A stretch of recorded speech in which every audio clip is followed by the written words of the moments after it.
Bonjour, j'espère que tu vas bien. Ce podcast il m'a été inspiré par le livre Libre à elle, le choix de ne pas être mère, écrit par Laurence Santo Antonius. Le sujet de la maternité, ça m'a toujours beaucoup inspiré. Comme la plupart des enfants, je pense, je jouais à la poupée quand j'étais plus jeune. Et ce mimétisme parental, il a duré moins de 10 ans. Et pourtant, il a laissé des traces inéluctables dans ma conception de la maternité et de la parentalité. Il faut dire que ce sujet, il est largement influencé, en fait, par les pensées et les actions de notre société environnante. Et au même titre qu'il existe plusieurs moyens d'influence, il existe plusieurs environnements qui façonnent du coup de façon différente le choix d'avoir des enfants. Dans notre société occidentale, contemporaine, la norme, c'est-à-dire le choix majoritaire, c'est d'avoir des enfants.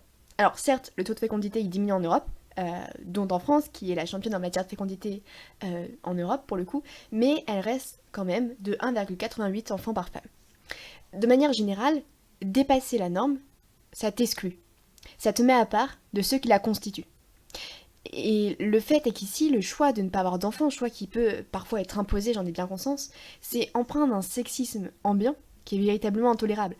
En effet, si on s'intéresse à la linguistique, on remarque qu'il existe diverses appellations pour les nullipares, c'est-à-dire en fait les femmes qui n'ont jamais accouché, dont par exemple vieilles filles ou sorcières qui n'ont pas de pendant masculin.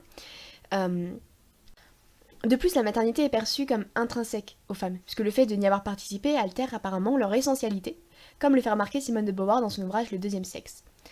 Pour conclure, j'aimerais que tout au long du XXIe siècle, les femmes soient libres, libres dans le choix d'enfanter ou de ne pas enfanter, sans que leur décision soit remise en cause par quiconque, car après tout, il n'y a pas des arguments pro ou contre la maternité ou la parentalité, il n'y a que des individualités incarnant le libre arbitre.